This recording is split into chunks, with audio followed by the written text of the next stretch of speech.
سهلا وأنت تجعل الحزن إذا شئت سهلا ويسر لنا أمورنا فإن تيسير كل عسير عليك يسير. الحمد لله رب العالمين. شكرا جزيلا الله. Nous sommes les jeunes. Je pense que c'est la Libéra. Le quartier s'appelle Faya. Alhamdulillah, aujourd'hui, les grands de c'est Faya. On va commencer avec des petites questions, Inch'Allah. Un exemple, je me retrouve dans un lieu d'accident. Il y a beaucoup de victimes. Et dans notre sala. Et pourtant, nous sommes dans un coin, dans un endroit, on ne sait pas si c'est les musulmans ou pas. Peut-être qu'on n'a pas la possibilité d'identifier le corps, si c'est les musulmans ou pas. Maintenant, qu'est-ce qu'on doit faire? Moi, je suis musulman, je suis un accident que la nourrit. On l'anime au sala. Je peux être le chef de village, je peux être le responsable de la ville. Et qu'est-ce que je dois décider? Qu'est-ce que l'islam me demande? Est-ce que c'est les musulmans ou pas? Je ne sais pas. Et qu'est-ce que je dois faire avec le corps? Avec le corps. Regarde comme on dit chou. Chou doit être comme normal, c'est l'ité-coca, ou bien forcer le pognon sous sutra. Donc, amène à dame, c'est comment? Toi, ton avis. Ni une casse ou une là. أنت معنا ولا لا؟ فهمت الموضوع؟ أظن فهمته. Ok, je peux répéter en français?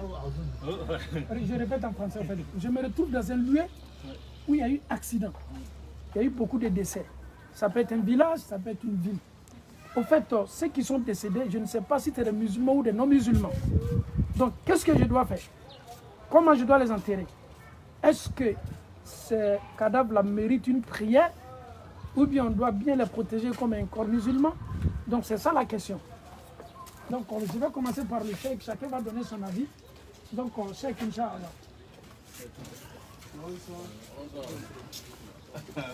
En tout cas, sincèrement, ça m'a fait plus. Oh non, c'est des, comment on appelle ça? C'est des questions de gérer les jambes quoi. Ah, voilà, moi, je parle de mon job. Ah ok, donc alhamdoulilah. Le grand, toi ton avis? Je n'ai pas un avis islamique, un avis de l'islam dessus. Oui. Voilà, je n'ai pas que ça. Voilà. C'est que de nos temps, il y a un tel accident, tu ne peux pas, étant chef de village, de communauté, de responsable de ton titre, prendre ce corps-là pour les enterrer. Donc de nos jours, on va forcément appeler. Oui, mais si on n'a pas les moyens d'appeler, il faut forcément les enterrer rapidement pour ne pas que... De nos jours, tu ne peux pas prendre un corps et puis l'enterrer quelque part. De nos jours, il faut qu'on fasse d'abord des enquêtes. Tu diras pas pour enterrer. Il y a un accident, on l'a enterré. Je pense qu'il y a au moins, en tout cas ici, il y a au moins une brigade, un village voisin ou bien un département que tu vas appeler. Donc il va faire le constat avant tout ça. Voilà. Il faut aussi savoir, dans le bloc de Tchad, ils ne sont pas identifiables, c'est ça? Oui. On ne sait pas si c'est les musulmans ou les non-musulmans. Au fait, le chef du village, le responsable, lui, il doit les enterrer. Maintenant, lui, c'est un musulman. Et qu'est-ce qu'il doit faire? C'est ça même la question. Non, c'est après ce que je vais dire.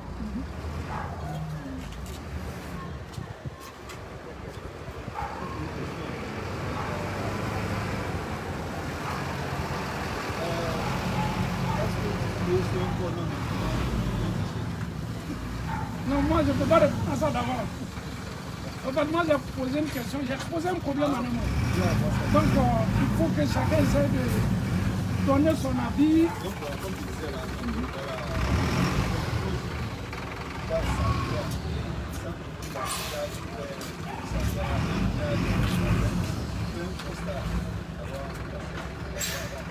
Ok, vraiment, merci beaucoup.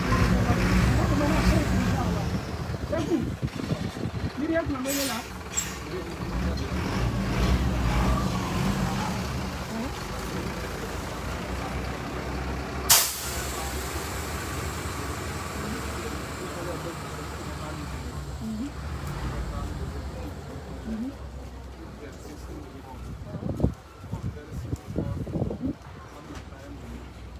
Ça dit d'abord, pour identifier si le corps est musulman ou pas. On peut verser l'eau sur le corps. On attend un moment. Oui. Allah Akbar. Allah Akbar. Ça aussi, c'est une leçon que nous venons d'apprendre. Si les corps sont là comme ça, tu verses l'eau sur le corps. Si l'eau ne... Ça dit, si ça reste, si ne sèche pas la partie, on prend l'ablution. Allah Akbar. Vous venez nous donner, machallah, une leçon. Ok, j'ai vous. Donc dans ce cas-là, si toi tu te retrouves devant des corps comme ça. Hein? Non, c'est la question des jeux des gens. Non, ça peut arriver. Hein? Ouais, ça peut arriver. Ça peut arriver. Il faut t'attendre à tout. Un musulman, il faut être toujours prêt. C'est tout quand il dit prêt, tout peut arriver. Donc quand c'est comme ça, tu es le musulman. Quelle décision ta religion t'enseigne? Voilà. Comme vous êtes des musulmans, occupez-vous de ça. Donc on est là maintenant, on est devant des corps comme ça. On ne peut pas les identifier si c'est des musulmans ou pas. Donc qu'est-ce qu'on doit faire? On prie ou on laisse?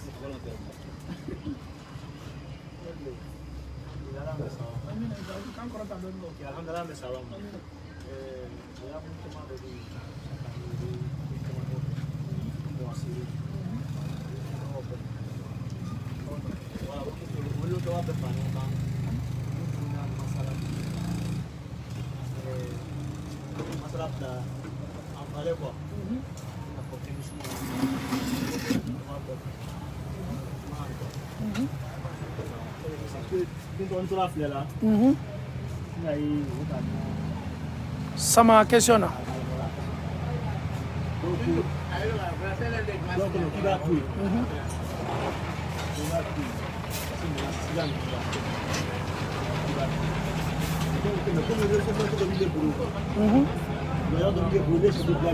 Voilà, c'est ça.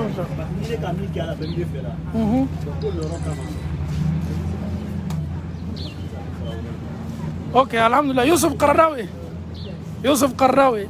Rayout Mamele la Kabenima. Antalan Yarosoro Yoro de l'accident qu'elle a Mausala. Sous l'anime. Eh, Dina Nyamolesa. Konya Labanaï de Bolo, alaykoum salam. Konya Labanaï de Bolo, Yala, Ekakanga Nunu Suko. Ko Kasange Kaselo, Gankom Islamawa. Ma Torasite Amba Amina Yarabi Mba Torasitola Obeba Ufo Nala Sona Torasitola Amfarama Ukona Belgique Inch'Allah Amina Yarabi Inch'Allah Amina Ok Youssouf, question Mibolo. C'est une question, tout le monde a compris la question je pense. La question qu'on va maintenant. Ok. Masala Belebelo, Amma Kobe Istihadou là. Bismillah.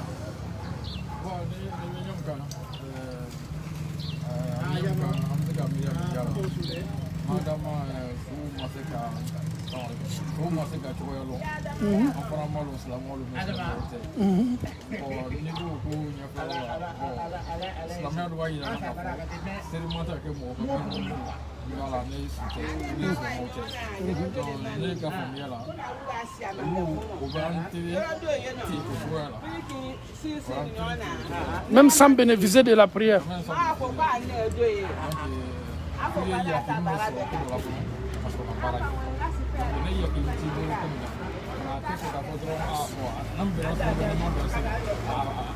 Mais il faut avoir la certitude.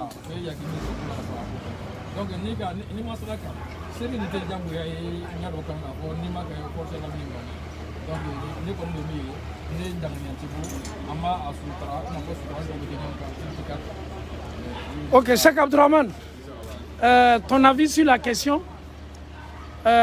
tant qu'un imam ou bien un guide religieux, tu te retrouves dans ce genre de situation, qu'est-ce que tu décides? Résultat d'islam ou résultat de... Non, l'islam... Leur terre, c'est une terre musulmane ou une terre pas musulmane? Non, bon, on peut se retrouver dans un village, ou bien il y a des voyageurs qui sont de passage comme ça, ils ont eu un accident. Nous sommes des musulmans, on vient trouver leur corps. On ne sait pas si ces corps-là, c'est des musulmans ou pas. Donc ça peut arriver, dans tous les sens, que ce soit dans un pays musulman ou un non-pays. Il n'y a pas de signe. Non, moi j'ai posé la Sur question. leur visage, il n'y a pas la date Dis, du mais jour. ils ne sont pas Non, distingués du tout. non, en fait, je n'ai pas donné les détails. J'ai dit c'est des corps. Mais maintenant, oui, on vous écoute maintenant. Parce que lui, La trace, il faut juste là. très bien, ça c'est une très belle question. Parce qu'un musulman qui prie, Il y a une partie des musulmans qui ont des traces. un musulman qui prie, il peut avoir, même si c'est sans corps, on peut peut-être détecter des signes comme ça ici, mais ce n'est pas obligatoire. Comme ici. On peut voir aussi des femmes aussi qui sont voilées. Automatiquement, une femme qui est voilée, même si elle ne fait pas la prière, mais à partir du moment qu'elle porte le voile, on a l'impression, on se dit qu'elle peut être une musulmane, n'est-ce pas? Mais ce n'est pas une obligation, mais les signes souvent peuvent nous aider. Ok, Cheikh, je vous écoute. Il peut y avoir d'autres signes. Oui. Par exemple, si c'est des Arabes, Oui, il y a une grosse chance que ce soit des musulmans. oui, Au trait du visage, on peut revenir par exemple, on peut voir si ce sont des vols, des musulmans. Ouais. Au trait du visage, on peut aussi reconnaître leur ethnie. ethnie. Non, peut-être ils n'ont pas s'ils n'ont pas de carte d'identité, on ne peut pas les identifier. En fait, c'est sur le corps maintenant qu'on peut les identifier. Peut-être les pièces, ils n'ont pas de pièces. Maintenant, qu'est-ce qu'on doit faire? Est-ce qu'on peut regarder la circoncision ou pas? D'accord, il n'y a pas que les musulmans qui se circoncisent. Ça aussi, il y a des non-musulmans aussi qui sont... Ça, c'est une question qui est un peu... Mais la vie, les corps sont pas identifiés. Ouais. Maintenant, la prière maintenant, qu'est-ce qu'on décide? Si on n'arrive pas à voir tout ça, tout ce qu'on recherche. Voilà, Ah, ok. Donc, chacun a essayé de donner un peu son avis. On va essayer d'ajouter ce qui est... En fait, dans ce genre de situation, on prend la vie des savants. Comme le frère vient de dire tantôt, qu'est-ce que les savants décident? D'abord, la prière sur les morts, est-ce que c'est une obligation? C'est très important. En arabe, on dit ça part du kifaya. C'est pas une obligation. S'il y a un groupe qui prie, même si les autres n'arrivent pas à temps, c'est pas un problème. C'est-à-dire, j'appelle, ok, ils vont faire la prière. Est-ce que moi je suis en retard? Non, il y a un groupe qui est là. Déjà, une action obligatoire en islam, les prières obligatoires. Même si tu viens en retard, tu dois prier. Même si tu pries une prière pendant des années, si tu te rappelles, tu dois refaire cette prière.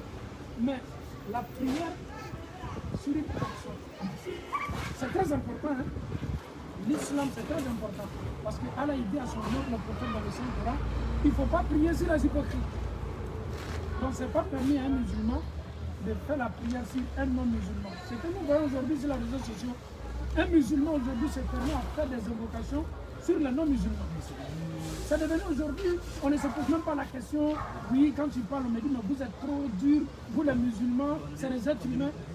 On dirait que c'est nous-mêmes, on est contre ceux qui sont décédés. On n'est pas contre eux. La religion aussi a des principes. Nous avons aussi des principes, il faut respecter aussi des principes.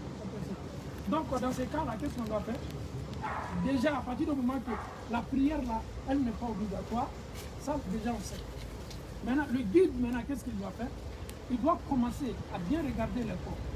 S'il trouve les femmes qui sont bien voilées, il ne doit plus se poser la question. À partir du moment que Allah demande aux femmes de se voiler, lui, il doit se soucier de ça, il doit faire la prière sur ces femmes-là. Pourquoi? La femme est déjà voilée. Juger une personne, est-ce que c'est une bonne musulmane ou pas? Ce n'est pas notre problème. C'est Dieu qui juge ça. Mais l'apparence, wallahi, l'apparence est très importante souvent dans la religion. Une personne qui a barbe, le cheikh comme ça, quand je le vois avec barbe, je ne dois même pas me poser la question. attention, il y en a qui me disent Juif. Oui, non, il y a une différence entre nous les juifs. Parfois, il dit Non, toi déjà tu rases ici. Toi, ici, il y a une différence. Ouais. Le prophète dit raser ici parce que les juifs ne rasent pas ici. Nous, les musulmans, la barbe, et on rase ici. Et pourtant, les juifs, la barbe est là, et le moustache est là et la barbe aussi est là. Donc, il y a cette différence-là. Donc, l'apparence déjà doit m'aider à prendre des décisions. Et mais si je trouve ceux qui sont décédés, elles sont avec les mini-jupes, les mèches. Qu'est-ce que je dois me dire? Sérieux. Même si c'est le... L'imam même n'a plus le courage parce que déjà, ceux qui sont couchés là, elles sont dans les vêtements, dépravés, les pieds sont dehors, les mains sont là. Et pourtant, les femmes qui sont voilées, s'il y a des femmes qui sont voilées et des femmes qui ne sont pas voilées, l'imam peut décider rapidement. Et c'est que celle-là, elle est musulmane. L'autre, il est musulman. Déjà, à Budaï, déjà, lui maintenant, il peut se focaliser ça et faire les prières sur eux. Mais les autres aussi, il peut dire non, parce que l'accoutrement dans l'islam est interdit. Donc, raison pour laquelle tu dois la voir là, Massiri fait, moi, je juge Massiri fait. Dieu, il regarde le cœur, hein. Mais voilà, moi, exemple, on a fait la prière aujourd'hui. Est-ce que vous allez admettre que moi, je peux être décider de venir. Non, vous allez me dire, vous envoyer quel imam là. Mais ils vont me critiquer après, parce que c'est l'apparence. Même si je suis un bon musulman dans le cœur, vous, ce n'est pas vos problèmes. J'ai vu ce que vous avez vu là, c'est sûr que vous allez me juger. C'est très important. Un musulman, il faut sortir comme un musulman, sans complexe. Et c'est parti d'aujourd'hui. Je vais vous dire une histoire qui est très importante. Dans un pays, je pense que c'était la Syrie. C'est un imam qui a... J'ai écouté ça chez un imam là. Il dit, il y a une mosquée comme ça, au quartier. Un taqi, un monsieur, il est tellement beau. Quand je dis beau, quand tu le vois naître là, c'est l'islam qui voit. Il vient à la mosquée, ça va. Un jour, il est venu à la mosquée, il était assis devant. Lui, quand il vient à la mosquée, il s'assoit toujours devant. L'imam ne vient pas. On regarde l'imam, il est en retard. Personne n'est prêt. Qui peut prendre la place d'imam? Moi aussi, c'est un grand challenge. Donc, tu ne peux pas monter comme ça. Le problème, c'est quoi? Le problème, c'est quoi? Je peux être là-bas. L'imam, si l'imam ne vient pas, voilà, ici, j'ai la barbe là, les gens vont me dire de passer. Oustaz. On dit oustaz. Dans la mosquée, toi et le cheikh comme ça. Peut-être tu peux être instruit que le cheikh en islam, mais le cheikh déjà avec sa barbe là. Les gens vont dire non, on veut lui. Maintenant, lui, et pourtant, lui, avec les barbes, il est bien son accoutrement, machallah, mais il n'est pas prêt. Tout le monde dit, comme l'imam n'est pas là, moi, tu vas faire les tu. Il dit vraiment, je ne peux pas. Toi, avec la barbe, il n'y avait pas de volontaire. Qui peut venir? Un vieux, il était assis derrière. Un vieux, il fait toute sa prière là. C'est le vieux là qui se fait matin tôt. Il se promène du quartier, il réveille les gens. Allez-y à la mosquée. Le vieux dit à l'autre, il faut aller faire prier. L'autre dit, je ne peux pas. Toi, nous on s'est dit que toi tu es un grand cheikh.